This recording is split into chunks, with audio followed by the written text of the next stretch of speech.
bipartisan bill that gets passed through the Yes. House of Representatives. Why do you think that there was so much bipartisan support for this? Well, the bottom line was this very thin, chaotic majority could not have done it without us. That is the reality. And I would say for every single person across this country, passing this national security, funding was so critical to making sure that we could protect ourselves right here back at home. So this had to be something that was done bipartisanly. It was something that Democrats stepped up and said, we have got to hurry up and do this. As you know, this has literally been waiting with the Republican majority to finally pass it. They ended up breaking it down into individual bills, but thankfully we were able to get that work done this past weekend.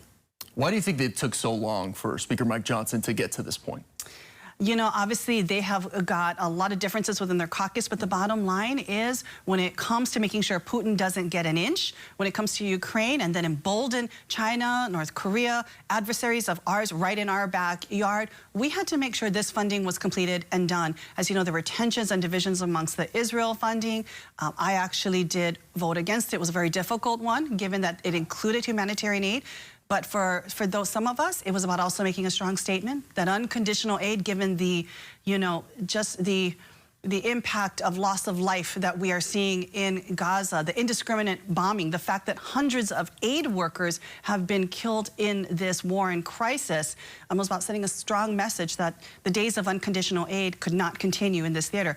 But we have to make sure that this funding does get out, and that's what happened this past weekend. Some of the chaos that we've seen in Congress might continue. Some of the hard-right minority is looking to put Speaker Mike Johnson up for a vote to vacate the speakership. Would you be in favor of supporting him due to the fact that he did pass these measures? The first 15 votes I took in Congress was for the speakership vote, and my vote has not changed. Hakeem Jeffries, our minority leader, continues to be my person.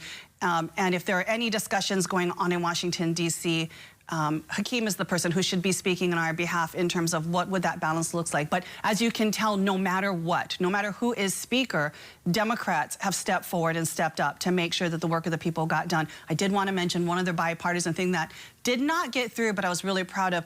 I put forward a bipartisan amendment to this funding package to call for $5 billion to be put to the CDBG-DR, Disaster Recovery Fund, so that we could really be looking at long-term support for places like Maui. That's the one I'm most concerned about. But for other folks across the country, disasters happening every day. And how do we make sure that it's not just about immediate help, but the long-term recovery and support that we need? And so it did not pass, unfortunately, given this majority, but we're going to continue to fight. We did get Republicans signing on to that amendment as well, and we've got to get it done for the people at home, too, and that's always where my focus is. Speaking of Maui, the Attorney General just released the Phase 1 of the Maui wildfire report, finding Maui's mayor and its now former emergency management director turned down help, had intermittent oversight of emergency operations, and used a patchwork communication tool for inconsistent messaging. What did you make of the report? It's always really difficult to, first of all, I will say, read these reports. I think especially for the people of Lahaina and from Maui, those who were there, reliving those moments, that timeline. I would tell you it was very hard for me to read the reports, to see the videos and the footage and the pictures and whatnot. We have got to make sure that this kind of thing never happens again. And the difficult part is it's in phased approaches that we're getting. This is basically the timeline and information received. This has got to help make sure that we've got very strong and pointed questions for what we want to see in Phase 2 in terms of what happened that day, who was responsible, and then Phase 3, how can we make sure that this never happens again? So it's always difficult to know what was happening at that moment, but we have to make sure that this is about transparency for everything that happened on those very fateful, critical moments and hours, and make sure that no matter where we are in this state, that it doesn't happen again. And we know that we've got a lot of fire mitigation that we've got to work on, not just for Maui, but for every island in our state that lives under the threat of fire. Every island does, quite frankly. How can we sadly learn from this tragedy to prevent that?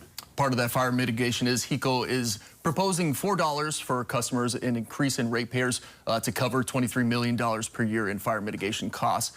Do you feel like they are appropriately using President Biden's infrastructure bill to help also offset those costs? The first thing I would say is this. First and foremost, we've got to exhaust every possible federal resource that we can. Tap every dollar we are eligible for that could contribute towards fire mitigation on all of our islands throughout our state.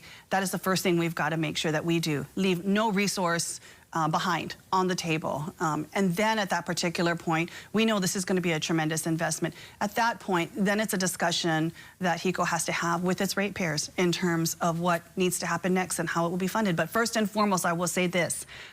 Exhaust every possible resource. Make sure we are squeezing it dry. And I'm saying this as a member of Congress. We have to make sure that before we even go to the ratepayer, we are exhausting every governmental option to be able to really invest in making our community safer. A lot of issues back here at home. You just got off the plane, so Literally. thank you for stopping by this morning. What are your plans while you're back home? You know, we're going to be hitting a number of different islands. I'm going to be doing a town hall on Kona. On Wednesday, it's 4:30 to 5:30, a little earlier, but the flights don't get out very late in the evening that day, so please join us if you can at the West Hawaii Civic Center. I'm going to be out for kind of a re-grand opening of the Hanalei Wildlife Heritage Area out there on Saturday on Kauai. Going to be out touring with kupuna and locals, Makua Valley, Kolikole Pass, Lualualei. So there's going to be a lot of things going on throughout my very wonderful district, and I'm just excited to be home for a week. And can you find a better place to be celebrating Earth Day than Hawaii? Yes, and we got some beautiful conditions today, so a good day to celebrate those. Hope you get past the jet lag, Representative Tokuda. Thank you so much for joining us this morning.